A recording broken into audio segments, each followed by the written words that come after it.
Welcome to the Digital Marketing Mentor. I'm your host, Danny Gavin, and together with industry leaders and marketing experts, we'll explore the meeting point of mentorship and marketing. We'll discover how these connections have affected careers, marketing strategies, and lives. Now get ready to get human. This episode is brought to you by Odeo Academy. Learn to build the career of your dreams in the fun, fulfilling, and lucrative industry of digital marketing without drowning in student loan debt, compromising your values, or working for peanuts. Learn to build your digital marketing career at odeoacademy.com/podcast and claim $150 off Odeo's Digital Fundamentals career course by entering the code MENTOR at checkout. Check it out at odeoacademy.com. That's odeoacademy.com/podcast and get $150 off with code MENTOR. Hello, everyone. I'm Danny Gavin, the founder of Optage, a full-service digital marketing agency, and the host of the Digital Marketing Mentor. Today, I'm with Chris Long. I'm a huge fan of Chris. First saw Chris, I think back a couple years ago at Stata Search in Dallas, where a lot of my guests, or first guests, are coming from. So Chris is the VP of Marketing at Go Fish Digital, an award-winning digital marketing agency specializing in SEO, link building, PPC, and website design. Chris is a sought-after speaker at many conferences and provides amazing SEO insights almost daily on LinkedIn. I mean, I feel like with me, I'm get my coffee, turn on LinkedIn, and there's Chris every day, which is something really cool to check out. He's written for Moz, Search Engine Land, Search Engine Journal, and is really passionate about SEO data and analytics. Today, he's joining us to delve into mentorship, SEO strategy, and how to be a leader in the world of SEO. Chris, how are you? I'm great.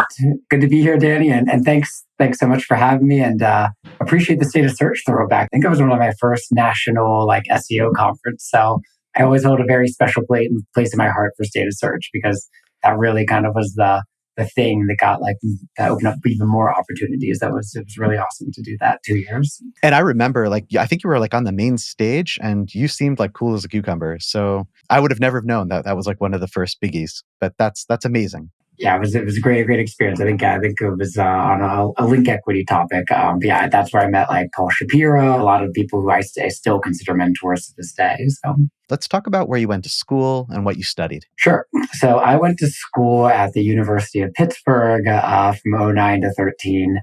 I studied finance. It's one of those things. Looking back, it was really hard to picture myself going with that career path. It's kind of you're asked right after high school, what do you want to do? You feel like you're forced to make a decision. So I'd always been drawn to math, also had a propensity to know how kind of money worked. So finance seemed like a very natural fit for me. Ended up taking a couple of internships, one for Merrill Lynch and one for a very local municipal bonds company. And that is the shortest job I ever had. I think I left it in a single day. I got there, I realized it was not the right fit. That kind of ended that career path for me. So then it left me as a recent graduate kind of wondering, hey, what am I going to do next? What does my career trajectory look like? So my degree's in finance. We all find within digital marketing that what's really cool is a lot of people come back with such diverse backgrounds. We have people in our company with majors in poli-sci and dance and all of these unrelated majors that maybe aren't directly related to marketing. It's crazy, the diversity. And I like the fact that because it's open for so many different backgrounds, it just provides that opportunity for so many. I have my course where I'm teaching a lot of people the basics and fundamentals, and everyone always wants to know, do I need a degree? Do I not? If I'm more analytical, am I more creative? Is it a problem? But, as people get to learn more, it's ooh, wow, there really is room for everyone and a space for everyone to kind of make that niche in the world of digital. Absolutely. And that's one of the great parts about, digital marketing, SEO, whatever. It's it's this really almost a good artistic blend of creative and technical, right? You can be creative first and think of creative ways to ideate content, to promote content, to earn links. Or you can be super technical and figure out, hey, I'm going to write a Python script to scrape down sites and get their navigations or improve or run scripts through Google Ads. It really spans the board. And like you said, if you can use your diverse set of background, figure out what's most is important to you, and then really from there figure out, where do I fit? What do I enjoy doing within this kind of broad spectrum? Although you can have any background, obviously you have a background in finance. Do you feel like that has added a certain edge to you especially now where you're more at the VP level? Or do you feel like not necessarily? Yeah, that's a good question. I think in some ways, yes, it's like this the propensity toward some more math related things. I think does help, right? Especially if you're talking about as you get to like forecasting and really figuring out, hey, like how can we model out like what if we do this, like what's organic traffic going to look like? I think there is some competitive advantage there. Really, I think one of my biggest competitive advantages or one of the biggest experiential advantages I have was when I started, I worked for like a very small business. And the business I worked for before this was when I started, it was me, the owner, and then one other person. There was literally three of us, and I was the only one doing marketing. I was doing a lot of different things.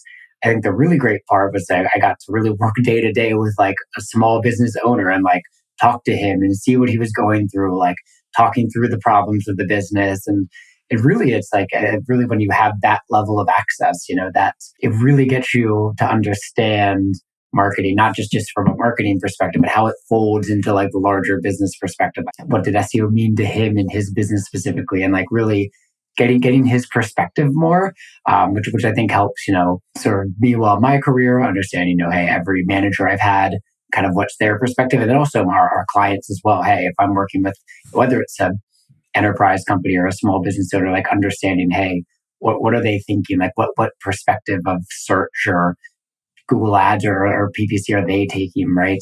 I think that was a really beneficial just to kind of have his perspective of what it was like to run a small business and really work so closely with him in the early days. So the key that I'm hearing is that first job, obviously it's about what you're going to do, but it's also who you're going to work for, right? And do you have a mentor, right? So it's pretty cool. You, in a way, like that first job, you had that person that you could listen to, model, look up to. And I think that brings us to a really great segue into our next section about defining a mentor. So Chris, how would you define a mentor? I think a mentor can be different things to different people. To me, a mentor is someone who's going to act as a guiding path to opening up more doors and allowing you to progress in your career. There's no one way about it. Like a mentor doesn't have to be the stereotypical you work side by side with them every day. A mentor can occasionally check in and really get you thinking about things in different ways. Really, a mentor is it's about trying to get you to perform at your ultimate capacity and really knowing like which knobs and triggers to turn in order to be able to do that. Now, ideally, a mentor is someone who knows you really well and who knows how to specifically work with you. To me, that's kind of what mentorship is really about. Is trying to get and encourage people to perform at capacities about even maybe that they didn't think they were capable of achieving. So you've mentioned that some of your most influential mentors have been some of the board members of your current company, including Brian, Daniel, and Dan. I'd love to delve into that a little bit further. How have they been influential to you as mentors? It's been interesting to see all of them and how they have their own unique set of expertise. They're all like you said, the board members of our current company, and they really all have different values that they bring to the table. Brian is a really good marketer, really process oriented. But I came in, I wasn't initially. I kind of went my own way and didn't see as much value in process. But over time, he's really taught me like, hey, here's why it's important, because when you grow from a 10-person agency to a 80-person agency, process becomes just that much more important, right? Working with him and like looking at his thoroughness to how he approaches problems. Daniel, on the other hand, is a great marketer. He was the first one in our company to speak at MozCon. He's really good at thinking creatively about kind of the future of marketing, and really was the first one to kind of inspire me. Where I was working at this company for a year or two, saw someone at my own company was able to speak at conferences like MozCon and Inbound and Search Love. And really that kind of inspired me to be able to hopefully go out and achieve the same things. He's been excellent at like teaching, hey, here's how you come up with ideas for a conference. Here's how you find innovative solutions. And here's ways in which you tell stories about those innovative solutions, right? It's one thing to throw a bunch of data in front of people and say, hey, here it is. But really, how do you make meaningful insights and to digestible stories? He's really, really excellent at that. And then Dan as well. Dan, just in terms of really technical SEO, he's one that really helped me take mine to the next level. He worked very closely with me in terms of that, thinking about how Google sees a website, understands a website. How is Google, even treating AI content. Like we're still having those conversations today. Dan thinks very technically about the web, and has a generally more technical background. So having those conversations with him has been really really vital to me in my career. I love that. And I think there's so many like insights there. It's like number one, you're in this organization where you've got, in a way, like three mentors to look and learn from. That's great, right? It sounds like each one is very different. But it provides you with this gallery to choose from when you need. I feel like a lot of times when we look at organizations, there's like that one guy at top, right? It's cool how they've kind of created a situation where there's different people with different things to offer. Absolutely, yeah, and that was the great thing for me. It was like it was cool to see, just different personalities being in a leadership role, and it didn't feel like, hey, this is, you need to be always the type A personality who is responding to everything within 30 minutes.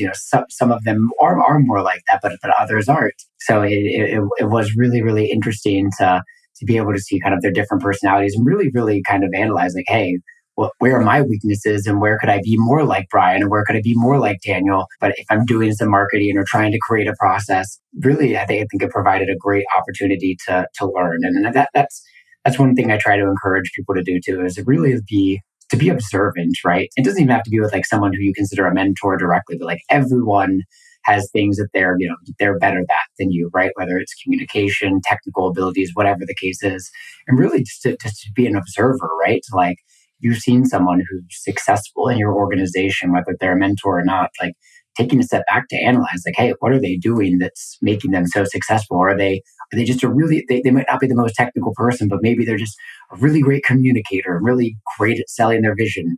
Or conversely, maybe they are the subject matter expert and they go really, really deep until they find the exact problem and they go deeper than most people will. And being honest with yourself and figuring out, like, hey, where could I improve in, and what do I think my strengths are? Maybe I'm not the type of person who's, always going to be the best communicator, but I think I do enjoy going really deep in terms of like technical SEO. Maybe that's a strength I need to really learn from them more and like how they process that out. I really encourage people to like observe their environments, who they want to emulate, and then really take in like what does that person do so well? Because oftentimes I think that can be neglected.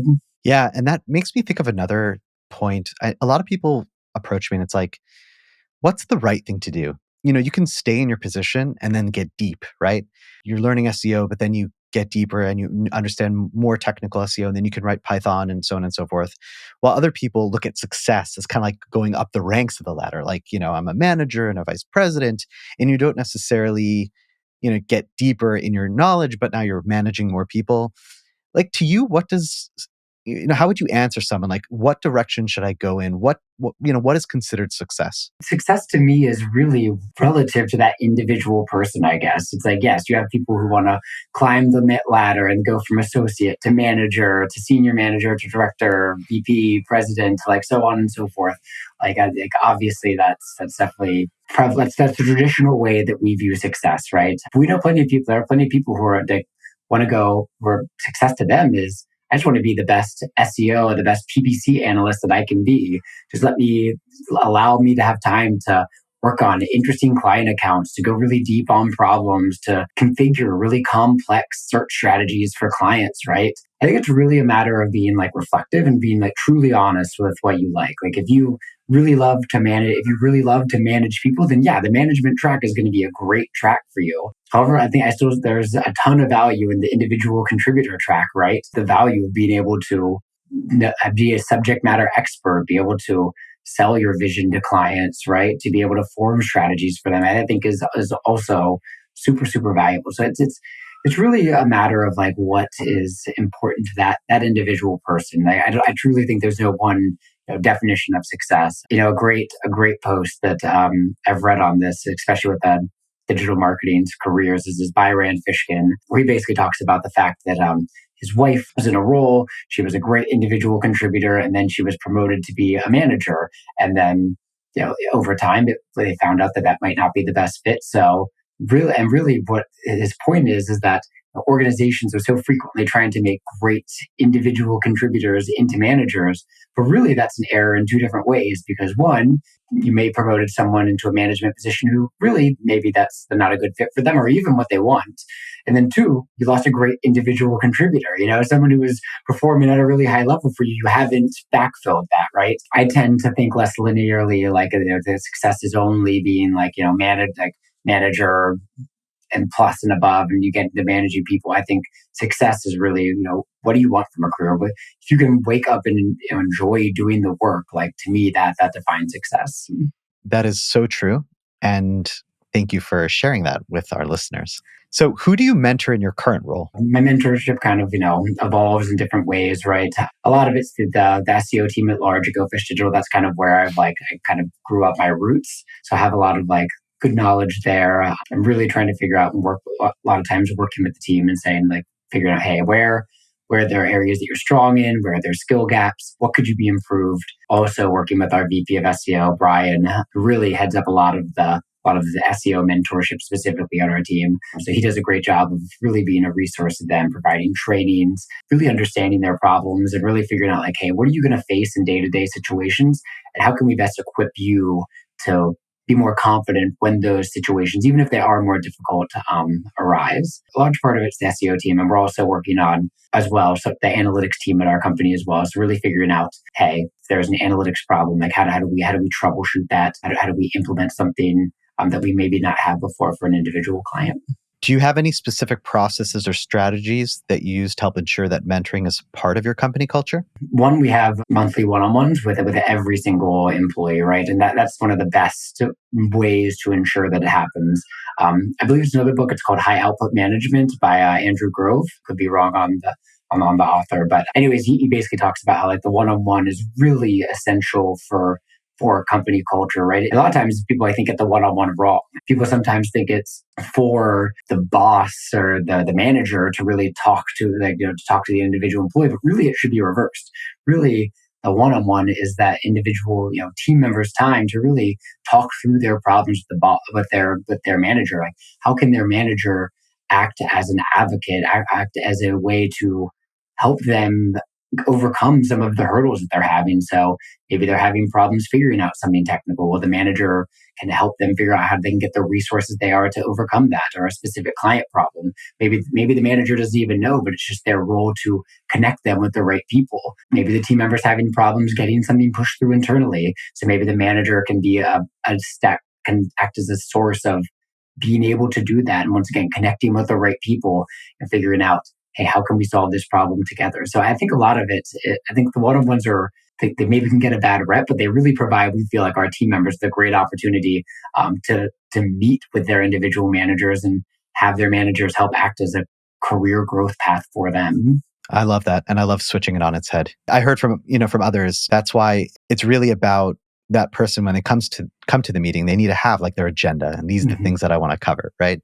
It's not just this empty space where the manager or the mentor is just asking random questions, but it's got to be planned and get the most out of that time. Absolutely, yeah. We very much view it as the team members meeting and less so the managers meeting. Ideally, the more the team member is talking through their challenges, talking through the obstacles that they're facing, and the manager is acting as a path to kind of clear that up for them and really help them progress in terms of that.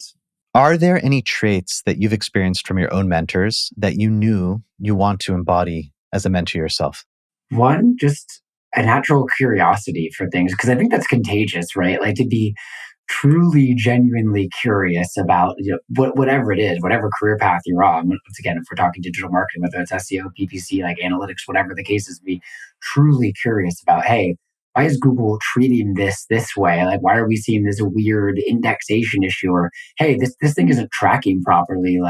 I'm interested to figure out why. I think that's something that a lot of my mentors have had that's kind of been passed on to me. It's just this natural native curiosity to really problem solve.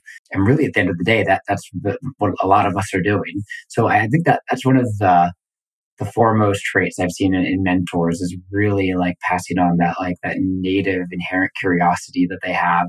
And something I try to also teach. I think another one that is almost a given for most mentors is really just the ability to be independent and really like be self-sufficient at figuring out answers, right? Because if you're thinking the traditional like career ladder, right? Well, the higher up you move, the less people you're going to have to lean on to be able to figure out that answer. Like at some point, it's going to have to be you to be the one to, guide and figure that out. So the more equipped you are to be able to do that, the more skillful you are at being and you might not, it doesn't mean you have to know the answer right away, but if you're resourceful and really insistent on, hey, I'm going to get this right answer, I'm going to look through help documentation, I'm going to ask others, I'm going to like reach out on LinkedIn and ask people outside my industry for help, the more resourceful you can be to find answers really is conducive well to mentorship, right? So that's a trait I found in almost all my mentors. They're less likely to not have looked up the answer or come to meetings with problems without kind of having done some of that initial legwork at least. And empathy as well. Empathy, I think, is that's probably one of the key, right, to be able to put yourself in that other person's shoes, right? Like if someone's, is not producing work at the level you'd expect them to, like really trying to figure out like why that is, right? Like, is it a motivation issue? Is it a technical issue? Do they maybe know the answer, but they just don't feel confident enough in front of, whoever to be able to bring that. So like really empathy, I think, is also, a huge skill for all mentorship and something that's, it's going to go, if you can really refine those skills and learn how to be more empathetic with others, really see things from their perspective, that's going to take you a long way in any field. And it feels like when you are empathetic, people listen to you better, right? Like you kind of create that bond and connection. So like sometimes when you're giving over something to someone else, it's hard to get the idea across. When the other person sees that you're actually like looking at them and trying to understand the situation, they're a lot more open for feedback.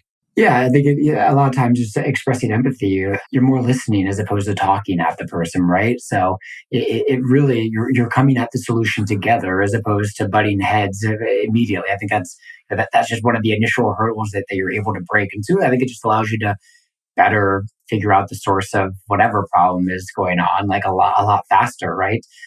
People are more likely to be open, honest, transparent if you take a path of empathy as opposed to, hey, this isn't done the way I like it, it needs to be this way, right? It can work like that, but it's a very short-term solution, in my opinion. Oftentimes, I think long-term change, although it might take a little bit more work on everyone's part to lead with that kind of empathetic nature, I think that's just crucial to getting long-term changes. Are you looking for a career path that is flexible, satisfying, and well-paying? Do you have a knack for psychology? You're good with words and you're fearless when it comes to tech? Digital marketing sounds cool? That's because it is. And guess what? You can learn to build a digital marketing career without studying for 4 years, compromising on your values, or working for peanuts. Odeo Academy is the professional and comprehensive way for uber-smart creative people to move into the fun, fulfilling, and lucrative industry of digital marketing without going to college, drowning in debt, or leaving your home. Check out audioacademy.com/podcast and be sure to use the code MENTOR at checkout to claim $150 off. But hurry, Odeo's Digital Fundamentals career courses start April 30th. Head over to audioacademy.com. That's odeoacademy.com/podcast and enter the code MENTOR at checkout to receive $150 off. All right, so let's jump into the world of SEO, technical SEO, and of course, LinkedIn. The SEO strategy you've discussed using at GoFish is very focused on the technical elements of SEO. So links, analyzing logs, in-depth algorithm analysis. How did you come to this approach? I think the approach has to be custom tailored to whoever you're working with, right? And that is the biggest thing. If you're setting an SEO strategy, it needs to be very tailored, right? So if you're talking the sites that are bigger and larger. Right? So if you're working with a huge like e-commerce site that's like hundreds of thousands, millions of pages, you're going to need to have a technical SEO approach. And really that should probably be in your roadmap. All things being equal, that should be one of the biggest things you're working on. Because if you have millions of pages, you likely have problems with indexation, crawl rates, site speed, all of that, right? You need to be taking a custom look because basically when you're dealing with scale, you need to be able to ensure Google can crawl that scale as efficiently as it possibly can be. That's really helpful to have. However, if you're working with different types of clients, and we work with a lot of news clients, and that is a completely different approach. It's still technical in some ways. A lot of it's more almost strategic, where it's like, hey, with news clients, they don't have problems writing content. They're one of the few clients. It's like you're not forcing to get content out of them. They have a bunch of editors and writers who can create that. So you're more working with like, hey, now our strategy shifts to how do we create editorial calendars? How do we really figure out where the content gaps are, like, and how do we really inform what you're going to do for the next year from an editorial perspective? Also, how do we work with specific features like top stories, right? Like freshness starts to matter. It matters everywhere, in my opinion, but it matters a lot more for news organizations. How do we implement like live blog posting structured data? So there's different types of strategies. And once again, that might all break down in terms of like what type of SEO you are. If you're a technical SEO, you'll probably do really well working with the big e-commerce sites. If you're a content-driven SEO, you might enjoy working with more news organizations or more standard WordPress style sites, where really that content strategy is going to be the key piece to success. So do you actually get through to news organizations an SEO strategy where it's like, okay, we know you want to write stories, but like look at it from an SEO perspective first, where it's like, hey, like this is where you don't have a lot of traffic from and you really should write, more stories in this area. Are you actually influencing decisions at certain organizations? Yep, absolutely. So yeah, and it's been really great to see because I think a lot of news organizations are starting to realize just how important it is, right? Where they see their competitors ranking in top stories, which most times is in the canonical number one position. And they start to ask themselves, "Hey, how do we get our stories written there?" Well, and then you take a look and say, "Well, hey, you're writing these stories about these topics, but you're not really highlighting like the main piece. You're not highlighting the main topic in the title tag and the subject line. You wrote a story yesterday, but in order to be in top stories, that story needs to be written within 24 hours." So we've worked with a lot of clients in terms of like building out their strategies. What we find works well is really having a collaborative approach to figuring out like, hey, what stories they want to rank for, and then what's their current site architecture, and then working with them to set a strategy for, hey, these are the rules for your editors. Every time they create a new story, this is what the URL needs to look like. These topics should be in the H1 and the title tags. You should update the story this frequently, and really acting as an internal advocate for SEO amongst like their newsrooms. We found that to be a pretty effective approach, and that's exciting to me because it's one way you can like scale content, right? When you have all these different raters who can contribute, you can all get them thinking to have kind of an SEO mindset with every article they create. Even if you only increase their efficiency by 10%, well, that's a large lift across the entire organization. Kind of a funny thing, and I hope you appreciate this, but so I recently spoke with a news organization about SEO. While I was like delving into their website, I was looking at a lot of articles, and a lot of the articles do not have like header tags and header structure.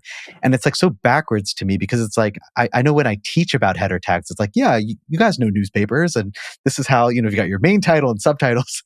So just so weird, like looking at all these articles, like where are all the header tags? They're just, why aren't people using them? And so, yeah, I think there's just so much room to grow, obviously, for certain organizations. Absolutely, yeah, and it's super interesting to see. It's like I actually did a review. I used to live in Pittsburgh for about 4 or 5 years, and I did an analysis of like there's two main publications: the Pittsburgh Post Gazette and the Trib Live. One of them, the Trib Live, invested in SEO. Like they went digital way before the other one, so they really invested. It started like to publish most of their articles online. They might have even switched to fully online now at this point. While the Post Gazette, it was the number one publication, they were slower to adopt. And just looking at the historical traffic, the Trib is just severely outperforming the quote unquote bigger newspaper because they adopted SEO so much faster. So it's really cool to see like those kind of historical case studies and then line them up with like, hey, what were those businesses' internal thought processes and how quickly did they jump on the digital train? So it's a really great case study for people who, maybe you're taking a risk and you're the early adopter, but 10 years down the line, that can really pay off.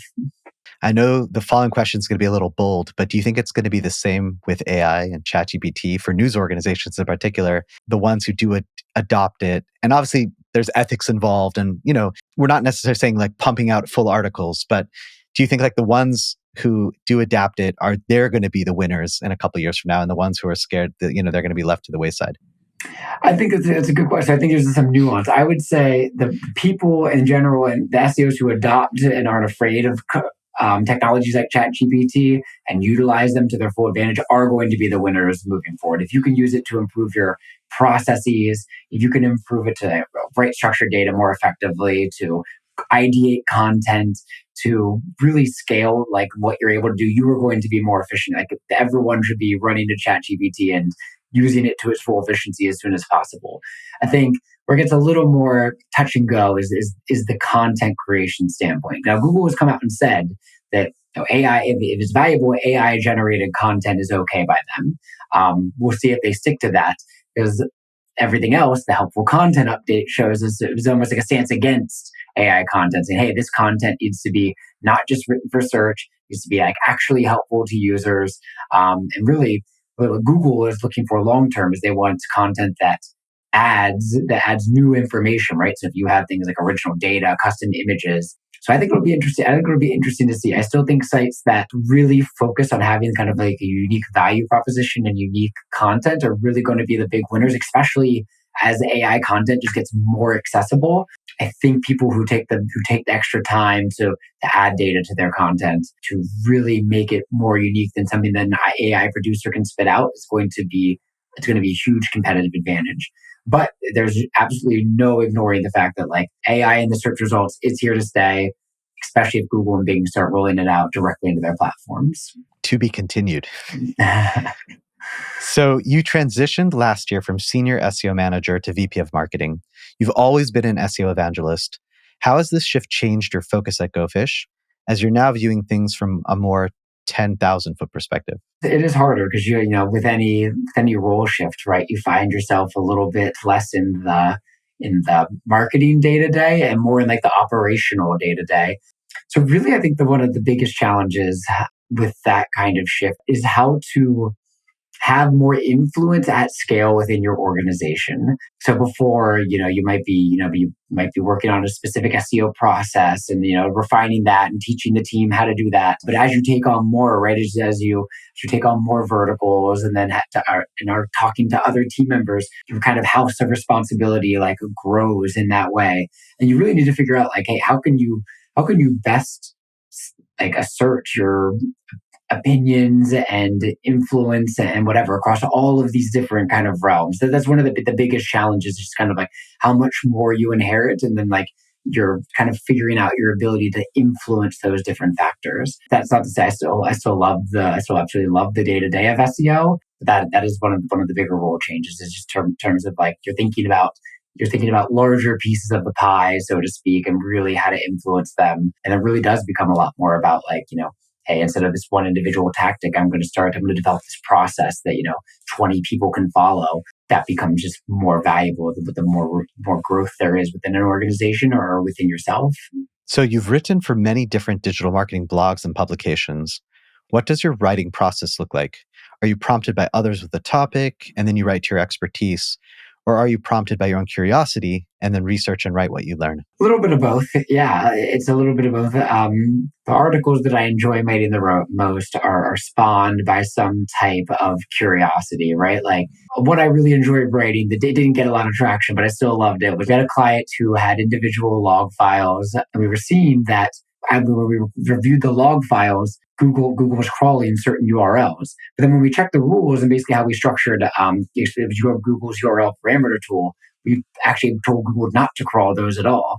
So it was kind of this interesting case study that led to me to kind of create a test and say, hey, does Google even listen to these? Those are the ones I really have fun writing, where it's like, hey, let's form a hypothesis. Let's test that hypothesis and then see what happens. Let's do something, interesting to Googlebot and then see what happens. One of my favorite pieces of thought leadership is written by Patrick Stocks, who writes for Ahrefs, and he basically tested to see if links mattered for individual pages. So what he did was he just took it to the extreme. He says, I'm just going to outright disavow links that I know go to these pages and then see what the impact on traffic is. So those types of articles are like my favorite to read and favorite to write. Someone that just kind of has an interesting hypothesis and then takes it to the next level and says, hey, what would it be like if we just completely disavowed the links to this entire page or heck this entire site? So, but it is a mix of both. I think it's oftentimes formed out of my general curiosity for the topic and wanting to explore more. How are you able to find like willing clients for those tests? Or is it like you've got like your sandbox website that you, set up? Sometimes if it's for an individual client, it depends on the stakes, right? And if you're going to do something, if you're going to test something, especially for a client, you just start with a low stakes test, right? But sometimes that low stakes test is still going to provide you really interesting data. Or it's a test that you really just don't see really how it could almost go south. So a great example of this is we work with, once again, a large news publication. They paywalled every single article. Our hypothesis was, hey, like if you remove this paywall, you're likely going to see improvements of rankings. So they weren't convinced entirely internally. So, but we did a test, right? We said, let's take, 30 different articles, remove the paywall, segment out the rankings, paywall, non-paywall, and then we just tested and measured the data over 5 months. So something like that, it's a lot easier to get client buy-in because, as SEOs, but there's not too much that's going to happen if they remove that paywall. So it's really thinking that, so when you're talking through a test with, your own site or a client site, whatever the case is, you really want to think about what's worst case scenario here. If worst case scenario is traffic could fall to zero, then you want to start small. But if worst case scenario is, we think this is either going to be a neutral change or a positive one, then you're oftentimes able to make that bigger. But then, and then for the ones where you're doing extreme tests, like if you were going to disavow links from an entire page or site or whatever, then you test that on your own site, a dev site you work on. We've been testing some AI generated content on some of our side sites to see, hey, does it rank? And Google is actually showing those is actually ranking them in the search results on sites that don't have a ton of authority. So stuff like that. Then you take the higher stakes tests on those smaller sites, or if you're doing it on a higher stakes site, you do it in a very low stakes environment on a page that doesn't get a lot of traffic. So it's always about figuring out, like, hey, what's the best environment for this individual test, and that we find clients are generally amiable to doing that as long as the stakes aren't too high. So, over your years working in SEO, do you have a favorite success story you like to tell, especially if it's with regards to mentoring or teaching others? There's not just one success story. I think it's in terms of mentoring, it's really getting to see just like I think it's like really good. I think J.R. Oaks wrote this in a tweet one time, and it's so true. It's like there's nothing better than seeing a good SEO become a great SEO. And like that, I've gotten to see that several times throughout my career. We've had SEOs who've come in, people who've come in out of college maybe, or with very little experience.